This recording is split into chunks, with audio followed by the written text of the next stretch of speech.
இப்போதான் நானும் செய்தி பார்த்தேன் கோயம்புத்தூர் பக்கம் போகணும்னு சொல்லி. நான் கோயம்புத்தூர் பக்கம் போயே 13 வருஷம் ஆச்சு. அடுத்து இப்போ வந்து போலீஸோட கட்டுப்பாட்டில் போலீஸ் என்ன சொல்கிறாங்களோ நான் எங்கே போனாலும் போலீஸுக்கு நீங்கள் பாருங்களேன். என்னை வந்து ஒருத்தர் வந்து டெய்லி வந்து நான் எங்கே போனாலும் எங்கே வந்தாலும் விமல் அவர் பேர், சார் பேர், காவல்துறை சார் பேர், இந்த சிபிசிஐடி மதுரை, இவங்க தான் என்னை ஃபாலோ பண்ணிக்கிறாரு. நான் எங்கே போனாலும், நான் எந்த ஊர் போனாலும் சொல்லிடுவேன். எங்கே போனாலும் லொக்கேஷன் அனுப்பி விட்டுருவேன். நான் எங்கே போகிறேன் எங்கே வர்றேன், இப்போ கல்யாணத்துக்கு போகிறது எல்லா விஷயமும் அவர் டெய்லி என்னை ஃபாலோ பண்ணிக்கிட்டு இருப்பாங்க. நான் எங்கே போனாலும் சரி, மதுரையை விட்டு வெளியே போனோன்னா அவருக்கு லொக்கேஷன் போட்டுருவேன். இந்த லொக்கேஷன் எல்லா ஊரில் நான் எங்கே தங்கியிருந்தாலும் லொக்கேஷன் போட்டுருவேன். இன்றைக்கி மதுரையிலேருந்து எங்கே போகிறேன், எங்கே வர்றேன், எந்த ஃபங்க்ஷனுக்கு போகிறேன், எல்லா விஷயத்தையுமே நான் கரெக்டாக போலீஸ் தகவல் சொல்லி போலீஸுக்கு கட்டுப்பட்டு போலீஸ்காரங்க என்னை பாதுகாத்துட்டு இருக்காங்க. அவங்களுக்கு நான் நல்லபடியாக வாழ்ந்துட்டு இருக்கேன். அடுத்து உங்களுக்கு தெரியும், எந்த கேஸுக்கு நான் போகிறதில்ல, சந்தோஷமாக பேரம்பேத்தியோட சந்தோஷமாக வாழ்ந்துட்டு இருக்கேன். என் தலைமையில் இன்னைக்கு ஒரு ஃபங்க்ஷன் போக முடியாமல் போயிடுச்சு. இன்னைக்கு ஃபங்க்ஷன் இப்போ கிளம்புனவே. இன்னைக்கு இது போக 3 ஃபங்க்ஷன் இருக்கு. டெய்லி ஃபங்க்ஷன் போக எங்களோட கல்யாண கச்சேரி போக, கல்யாணத்தை முடிக்க கல்யாணம் ஒரு இப்போ வரைக்குமே உங்களுக்கு நான் இப்போ ஒரு வருஷம் மட்டும் ஒரு 15 கல்யாணத்தை தாலி எடுத்து கொடுத்துருப்பேன். நான் அப்படி வாழ்ந்துருக்கேன். எந்த பிரச்சனைக்கும் போல வர்றதில்ல. சாமி நீ கேளுங்க, பார்த்து சொல்றேன். அது காலில் சுட்டு பிடிக்க சொன்னதா அப்படி ஒரு செய்தி ஓடும். நான் கோயம்புத்தூருக்கு போய் 13 வருஷம் ஆச்சு. இல்ல அங்க உள்ளவங்க யார்ட்டையும் பேசி டச்ல இருக்கீங்களா? யாருமே டச்சிலேயே. என்னோட என் கூட ஒரு பையன் வந்து செல்லையான்னு ஒருத்தர் இருக்காரு. அவர் அங்க கோயம்புத்தூர்ல இருக்காரு. அவருக்கு நான் இப்ப போன்ல பேசிக்கிறேன். அவரு ஆமா, ஒரே ஒரு வழக்கு இதுல இருக்கு. இங்க நம்ம திண்டுக்கல்ல இன்ஸ்பெக்டர் ஒரு இன்ஸ்பெக்டர் அந்த கேஸ்ல இருக்காரு. இல்ல தொடர்ந்து நீங்க அமைதியா இருந்தாலும் உங்க மேல ஏதாவது ஒரு பிரச்சனை சர்ச்சை வந்துகிட்டு இருக்கு. நான் உங்களுக்கும் பத்திரிகைக்காரங்களுக்கும் கிட்டத்தட்ட ஒரு 10 பத்திரிகைகளுக்கு நான் எந்த பங்கனும் போனாலும் அனுப்பி விட்டுறேன். உங்களுக்கு இருக்கும். நான் எந்த பிரச்சனையும் இல்லை. எனக்கு எதுக்கு நான் பிரச்சனை போடுறதுக்கு? ஆண்டை புண்ணியத்தில் நல்லா சம்பாதிச்சு வச்சிருக்காரு, நல்லா சொத்து போடுறதுக்கு நான் எதுக்கு எங்கேயும் போகணும்? இல்ல இப்ப தொடர்ச்சியா அந்த என்கவுண்டர் சம்பவம் எல்லாம் அரங்கேறிக்கிட்டே இருக்கு. அது சேட்டம்னா சுடதானா செய்வாங்க. திருந்துனா விட்டுருவாங்க போலீஸ். இது எதனாலும் தப்பு பண்ணா போலீஸ் விடாம அப்புறம் என்ன செய்வாங்க? ரவுடிசத்தை விட்டுட்டு இதோட ஒதுங்கிட்டா விடுவாங்க. நான் ரவுடிஸ் தான் பண்ணுவேன், யாராலும் கொலை பண்ணுவேன், இந்த மாதிரி பஞ்சாயத்து பண்ணுவேன்னு சொன்னா போலீஸ் சுடுறதுக்கு அவங்க சுட்டுதானே பிடிப்பாங்க. இல்ல அப்ப என்கவுண்டர் ஆதரிக்கிறீங்களா நீங்க? பண்ணி தானங்க தீரணும். 10 கோடி மக்கள் இருக்கும் தமிழ்நாட்டுல.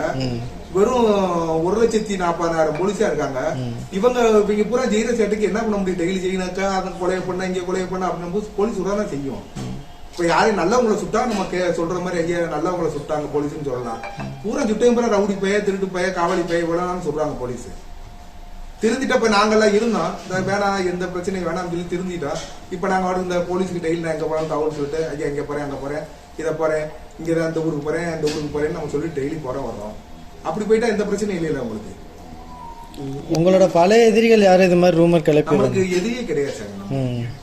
நம்மளுக்கு நம்ம தான் உங்களுக்கே தெரியும், நம்ம தான் வந்து இந்த மாதிரி ரவுடிசமே கிடையாது. எதிரியை வச்சுக்கிட்டு நம்ம பூராமே சொந்த பந்துக்குள்ளான அந்த பிரச்சனைகளே.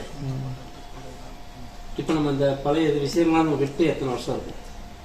நான் பழைய விஷயங்களை விட்டு கடைசியா எனக்கு மதுரைக்குள்ள வந்து 2018 ஒரே ஒரு சின்ன கேஸ், அவ்வளவுதான். 2018 மதுரைக்குள்ள ஒரு சின்ன கேஸ்.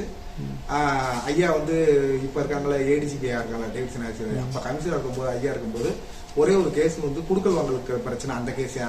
இன்னொன்னு ஒரு மர்டர் கேஸ் ஒன்று இருந்துச்சு விருதுநகர்ல.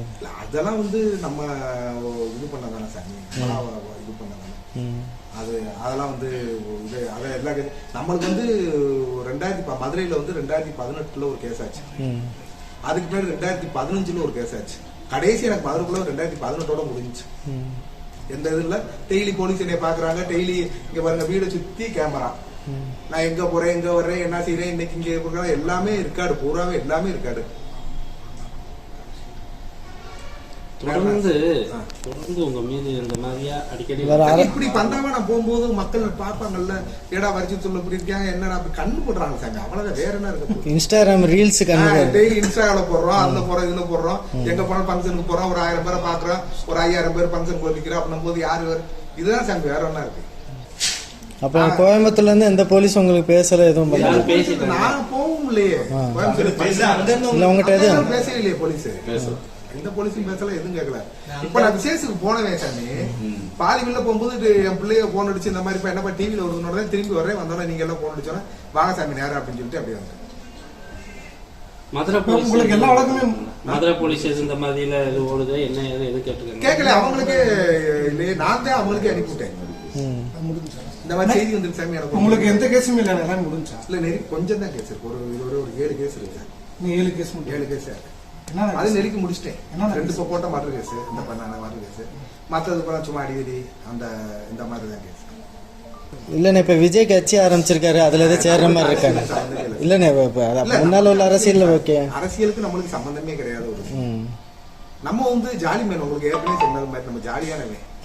நம்ம வந்து டெய்லி படம் பார்க்கமா, சாப்பிடுறோமா, தூங்குறோமா, ஜாலியா என்ஜாய் பண்றோமா, டான்ஸ் ஆடுறோமா, இதுதான் நம்மளோட பொழுதுபோக்கு. நீங்க விஜய் இப்ப மதுரை ஏர்போர்ட்ல ஆமா, பாத்து ஏர்போர்ட்ல பார்த்தேன். அவர்கிட்ட சொன்னேன், சார் இந்த பிள்ளைங்க எல்லாம் போட்டு அடிக்காங்க சார், ரொம்ப போட்டு பாவ பிள்ளைங்க எல்லாம் அப்படின்னு சிரிச்சிட்டாரு. அப்புறம் அவ்வளவுதான் அவர்கிட்ட பேசிட்டு நான் அவரை பார்த்து 2010 பார்த்தேன். சுறா படம் முடிச்சுட்டு வரும்போது பார்த்தேன். சரி, போனது 2021 செந்தில்குமார் கேஸ்ல உங்களுக்கு கைது பண்ணி, விருதுநகர் கேஸ்ல கைது பண்ணி, அந்த கேஸ்ல இருக்க யாரும் இந்த மாதிரியான, ஏன்னா அவங்க தான் தொடர்ந்து இல்லண்ணா அந்த நீங்க அந்த கேஸ்ல உள்ள இன்க்ளூட் ஆயிருக்காங்கல்ல, அவங்க எதுவும் அந்த கோயம்புத்தூர்ல கேஸ்ல இருக்காங்க? இல்லையே, அப்படிலாம் யாரும் கிடையாது. இப்ப திடீர்னு உங்க பேர்ல இப்ப கோயம்புத்தூர்ல ஒரு பிரச்சனை இந்த மாதிரி ஆகுது அப்படின்ற மாதிரி ஒரு செய்தி வருது, அது என்ன காரணம்னு நினைக்கிறீங்க? உங்களுக்கு எப்படி அதிர்ச்சியோ அதோட எனக்கு பயங்கர அதிர்ச்சியா இருக்கு. ஏதாவது ஒரு லீட் இருக்கணும், ஏதாவது ஒரு எதனால இது பண்ணிருக்கணும், எதுவுமே இல்லாம சுட எனக்கு அதுதான் ஒண்ணும் புரியல. ஐடியாவே இல்ல, எனக்கு ஐடியாவே இல்லை. இப்ப நீங்க இங்க ஃபாலோ பண்ற காவல்துறையிட்ட பேசுனீங்களா? ஆமா, என்ன சொல்றீங்க? வந்தோடனே நான் வீடியோ அனுப்பிவிட்டேன் அவங்களுக்கு. அவங்க நேரம் கமிஷனர் ஏட்டா எஸ்பி ஏட்டெல்லாம் பேசி கூட அப்படி ஒன்றும் பிரச்சனை இல்லையே அப்படின்னு சொல்லி என்கிட்ட சொன்னாங்க. நானும் எந்த பிரச்சனை இல்லை அப்படின்னு. அப்புறம் நீங்க எல்லாம் வர்றதாக சொன்னேன், இந்த மாதிரி வர்றாங்க சார். இப்ப மோஸ்ட்லி என்ன சொல்றாங்கன்னா, இந்த என்கவுண்டர் பண்றது காலில் சொல்லலாம் என்ன பண்ணாங்கன்னா, போலீஸ் வந்து பேர் வாங்குறதுக்காக இப்படி ஒரு முக்கியமான ஆட்களை சொல்றாங்க, வைக்கிறாங்கன்னு சொல்றாங்க. அந்த ரீதியில எதுவும் இந்த மாதிரி ஒரு எப்படி? என்னோட கேள்விக்கு என்னன்னா, ஒரு ஆள் இருக்கும்போது ஒரு பேருக்காண்டி போலீஸ் சொல்லணும் தேவை என்னங்க இருக்கு? போலீஸ் வந்து இப்ப இருக்கிற டிஜிபியா ஏடிஜிபியா எல்லாம் உங்களுக்கு வந்து கரெக்டா தப்பு பண்ணா சொல்றான்னு சொல்லுவாங்க. யாரையும் போய் பிடிச்சிட்டு போய் இதுவரையும் போய்கிட்டு கண்ணை கட்டி அந்த இதெல்லாம் கிடையாது. நிறைய வெரைட்டி தானே சொல்றாங்க, தப்பு பண்ணா வெரைட்டி தான் போய் எல்லாத்தையும் சொல்றாங்க. யாரு அதெல்லாம் இப்ப போலீஸ் எல்லாம் அப்படிலாம் கிடையாது. இப்ப போலீஸ் எல்லாம் வந்து தப்பு பண்ணா விடுறது கிடையாது. ஒண்ணு காலை உடைப்பாங்க, இல்ல காலில் சொல்லுவாங்க, இல்லைன்னா சுட்டு கொண்டுருவாங்க. அவ்வளவு ஒண்ணுக்கு 2 ஆள் சொல்லுவாங்க, இல்லைன்னா அதே வேலை. இல்ல இப்ப நீங்க மனித உரிமை கழகத்துல எல்லாம் இருக்கிறப்ப அந்த என்கவுண்டருக்கு ஆதரவா கால் கையை உடைக்கிறது ஆதரவா? மனிதர்களா இருந்தா ரைட்டு, மிருகம் ஆயிட்டா இல்ல. உங்க மேல 7 கேஸ் இருந்தும் நீங்க போலீஸ்க்கு சப்போர்ட்டா தானே இப்ப வர பேசுறீங்க? இல்லங்க, நாம செஞ்ச தப்பு தானே. அவங்க பொய்யா நம்மள வந்து திணிக்கல என்ற கேஸையும் நம்ம செஞ்ச தப்புகளுக்கு கேஸ் போட்டுருக்காங்க. கோர்ட்ல வந்து அது தப்பா இல்லையான்றது கோர்ட்டு நிரூபிக்கும். அது மாதிரி பாவம் ஏதோ ஒரு 2 செயின் போட்டு போய் அத்துட்டு போய் அதை பண்ணி இதை பண்ணி தேவையில்லாத கொலையை பண்ணிட்டு பேசி முடிச்சுக்கணும் எதா இருந்தாலும். மதுரை வந்து மீனாட்சி பட்டணம், இங்க வந்து மீனாட்சியை விட பெரிய ஆள்னு யார் சொல்லி இங்க யாருமே முன்னேறதே கிடையாது. முதல் அதுதான் மதுரையோட இது. என்னைக்கு அடங்கி போறோமா நீ ஜெயிக்கப்படுவோம். நம்ம இப்ப இருக்க இந்த கமிஷனர் ஐயா வந்து 3-4 வருஷம் ஆச்சு. 4 வருஷம் அவர் தான் இருக்காரு. இதுவரை என்கவுண்டர் ஆச்சா? தப்பு பண்ணா என்கவுண்டர் ஆயிடுச்சு. சார், நம்ம பாஸ்ட்ல ஒரு சில வாழ்க்கை அப்படி இப்படி இருந்திருக்கு. இப்போ வந்து ஆனா இப்ப இருக்க ஜெனரேஷன் பாத்தீங்கன்னா அந்த அப்படி சிந்தரதா கெத்து அப்படின்ற மாதிரி மைண்ட் செட்லயே இருக்காங்க. போதைக்கு அடிமையாகி நிறைய பேர். அது காரணம் என்னன்னா சாமி, உங்களுக்கு வந்து மாத்திரை விற்கிறாங்க, கஞ்சா மாத்திரை. அசரா கற்கையா இருந்தாரு, பூராத்தையும் ஒதுக்கிட்டாரு. இப்ப இருக்கிறவங்க அதை அப்படியே பாலத்துல வச்சிருக்காங்க. அதை மீறி இங்கிட்டு இருந்து வந்துன்றாங்க. எங்க இருந்த ஜெயிலுக்குள்ள இருந்தில கேட்ப எல்லாத்தையும். எங்க இருந்த ஆந்திரா பக்கம், ஒடிசா பக்கம் இருந்து கஞ்சா வருது. இங்க தேனி மலையெல்லாம் இப்ப கிடையாது கஞ்சா. அப்ப மத்திய அரசு தான் கட்டுப்படுத்தணும். ஆமா, இவங்க சாமி சொல்றது 1,40,000 போலீஸ் என்ன வேலை பார்க்க முடியும்? 10 கோடி பேர் இருக்காங்க. எவன் திருடுறான், எவன் கொள்ளையடிக்கிறான், எவன் கஞ்சா கடத்துறான்னு எதனால நம்ம லைனுக்குன்னு போனாதானே சாமி முடியும். அவங்களால அவங்களும் என்ன மனிதர்கள் தானே. இல்ல ரவுடியா இருக்குது கெத்து நினைத்துல ரீல்ஸ் போடுறாங்க. அப்புறம் அப்படி கையை கட்டி கையை உடைஞ்சது இப்படி சோறு பண்ண முடியாம இருக்கிறேன், கால் உடைஞ்சு இழுத்து எடுத்துக்கிறேன். சொல்லுங்க. ஐயோ இப்ப பேசலாம் வெளியே. இந்த ஸ்டேஷனுக்குள்ள போய் உட்காருக்கிறதே தெரியும். சட்டியோட உட்கார வச்சு கையை கட்டி ஆறா நீ ஐயா தப்பே பட மாட்டேன் விட்டுருக்கியா, அந்த அங்க போய் கத்த காமிக்க நான் ரவுடிடா அப்படின்னா அங்க தெரியும் போலீஸ்ட. இப்போ இன்ஸ்டாகிராமுக்காகவே நிறைய ரவுடிகள் உருவாகுறாங்க. உருவானா ஜெயிலுக்குள்ள தான் கிடக்கணும், கால் விடப்படணும், கை விடப்படணும். அவங்களுக்குலாம் அப்புறம் நல்லது சொல்றேன். இன்னைக்கு இருக்க போலீஸ் எல்லாம் வந்து வேற மாதிரி இருக்காங்க. வேலை தமிழ்நாட்டுல எவ்வளவு வேலை வாய்ப்பு இருக்கு, வேலையை பார்க்க வைக்க அப்படி போறவங்க நல்லது அவங்களுக்கு. இதை விட்டு செயின் நக்குறது, இன்ஸ்டால்ன்றதுல கத்தி எடுத்து கேக்கு வெட்டுறது, கத்தி எடுத்து இழுத்துறதுன்னா விரல்கள் உடைக்கப்படும், கைகள் உடைக்கப்படும், கால்கள் உடைக்கப்படும். இதான் வேற வழியே கிடையாது. நான் அஜித் படத்துக்குலாம் போல, அந்த ஓவர் ரவுடித்தனம் பண்ணா நான் போக மாட்டேன்.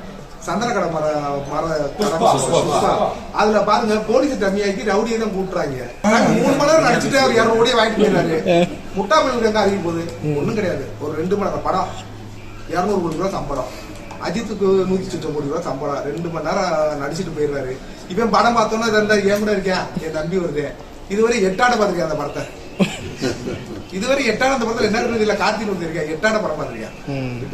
ஆமா, எதா இருந்தாலும் கேட்டு செய்யுங்க சாமி. இப்படி சொல்லி என்னை போய் உண்மையே எனக்கு எல்லாம் கல்யாணம் போன கூட கல்யாணத்துக்கு ஒண்ணு கூட ஓடி ரொம்ப கஷ்டமா இருக்கு. ஆமா, வீட அதாவது 15 நாளைக்கு ஒரு போலீஸ் வந்து ஃபுல் செக்அப் பண்றாங்க, எல்லாரும் பண்ணிட்டு போயிடறாங்க. போலீஸ் எல்லாம் வந்து எந்த இதுலயும் கிடையாது. வீட்டுக்கு யார் வர்றது, யார் போறது, கேமரா பாக்குறாங்க, வீட்டை செக் பண்றாங்க. 15 நாள் ஒரு நாள் வீட்டுக்கு போலீஸ் வந்துருவாங்க, எல்லாத்தையும் செக் பண்ணிட்டு தான் போறாங்க. போதும் போதும், அடையாளத்தோட இருந்துக்கிறோம். வரிசை சொல்றத மாற போறமா கிடையாது. இந்த நகை நட்டே போதும் நம்மளுக்கு. உங்களை பார்த்து இப்ப நிறைய பேர் கூட ஆரம்பிச்சிட்டாங்க. சந்தோஷம், வரவேற்க. நகை விலையும் வித்தது மாதிரி இருக்கும், அவங்களும் போட்டது மாதிரி இருக்கும், நம்ம இதா இருக்கிற மாதிரி இருக்கும். முன்னால இருந்து அந்த பேர் மாறிடுச்சானே. இந்த பொதுவா பொது இடத்துல போறப்ப ரவுடி வரிச்சு சொல்லுவோம். இந்த ஒரு வருஷத்துக்குள்ள ஒரு 10 கல்யாணம் நடந்துச்சு.